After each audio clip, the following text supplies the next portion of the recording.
Hoje, a gente vai mergulhar na história de Richard Baxter. Ele foi um clérigo puritano inglês super influente no século XVII. Sim, uma figura central, embora talvez não tão famosa hoje em dia, né? Chegaram a chamar ele de o principal dos escolásticos protestantes ingleses. É um título forte. Exato. E a gente tem aqui uns trechos de uma biografia dele para nos guiar. O objetivo é entender melhor quem foi Baxter, sabe? Qual foi o impacto dele naquela Inglaterra tão turbulenta. E por que a história dele ainda conversa com a gente hoje? Ele era complexo, né? Um não conformista, ou seja, não seguia à risca a igreja anglicana oficial. Mas ao mesmo tempo era visto como moderado, cheio de nuances. Bom, vamos lá desvendar isso? Para começar, ele nasceu em 1615. A família era da nobreza, mas, assim, já meio decadente. E a educação dele? Parece que foi meio irregular no início, né? Ele mesmo lamentou não ter ido para Oxford. Pois é, mas ele compensou isso estudando muito por conta própria. Devorou livros na biblioteca do castelo de Ludlow, um autodidata basicamente. E logo cedo ele teve contato com pensadores não conformistas que já questionavam algumas coisas na igreja. Aí foi ordenado e começou a trabalhar em lugares como Dudley, Bridgnorth. E então vem o chamado para Kidderminster, em 1641. Isso é um ponto de virada importante. Kidderminster, pelo que consta, a cidade não tinha uma fama muito boa, né? Algo sobre ignorância e depravação. Exatamente. E o fascinante é a transformação que ele liderou lá. Os relatos da época falam que, com ele, o comportamento civilizado substituiu a brutalidade. A prática religiosa cresceu muito. Que impacto! E tem mais. Ele criou uma associação de ministros lá. Isso é notável.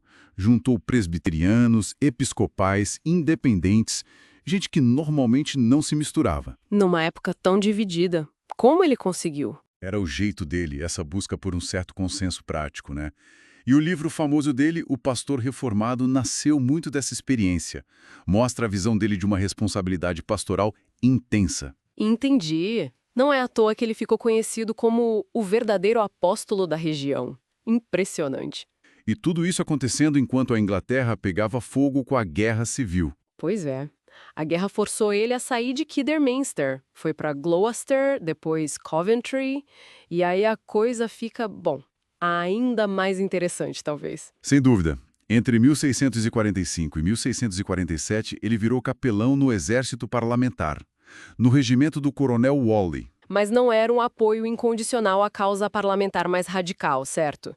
O objetivo dele era mais complexo. Exato. Ele queria, na verdade, combater o sectarismo, as divisões mais radicais dentro do próprio lado parlamentarista e defender um governo constitucional. Ele não era contra a monarquia em si como instituição. E isso levou ele a ter conversas diretas com Oliver Cromwell, né?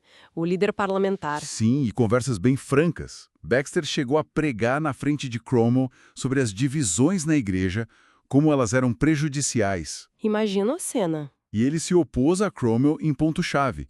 Por exemplo, sobre a liberdade de consciência total que Cromwell defendia. Baxter tinha medo que isso levasse ao caos religioso e defendeu a monarquia. Corajoso, hein? Confrontar Cromwell assim? Muito. Tem uma frase do Baxter sobre Cromwell que é ótima. Eu vi que o que ele aprendeu teve que ser dele mesmo. Mostra um pouco dessa teimosia, talvez, do Cromwell. E foi nesse período conturbado que ele escreveu algumas obras bem importantes, certo? Sim, os aforismos da justificação, que geraram bastante controvérsia na época pela forma como ele abordava a salvação. Alguns acharam que desviava da ortodoxia calvinista. Ah, entendi. Teologia delicada. E também o clássico O Descanso Eterno dos Santos, um livro devocional super importante, que ele escreveu enquanto estava muito doente, quase morreu. Que força escrever algo assim nesse estado. Mas aí a guerra acaba. A monarquia volta em 1660, a restauração. Como isso afetou Baxter? Foi um momento decisivo e difícil para ele. Primeiro, ofereceram a ele uma posição de destaque na nova igreja anglicana, o bispado de Hereford. Um cargo importante. E ele? Recusou, principalmente por causa do Ato de Uniformidade de 1662. O que era esse ato? Basicamente, exigia que todo clérigo aceitasse tudo do livro de oração comum anglicano e fosse reordenado por um bispo, se já não tivesse sido. Para Baxter e muitos outros, isso era uma questão de consciência. inaceitável. Então não foi teimosia, foi princípio mesmo. Exatamente. E teve a Conferência de Savoy, uma tentativa de acordo entre anglicanos e não conformistas. Foi um fracasso. A proposta de liturgia do Baxter foi simplesmente ignorada. E imagino que a recusa e o fracasso da conferência tiveram consequências. Pesadas, muito pesadas.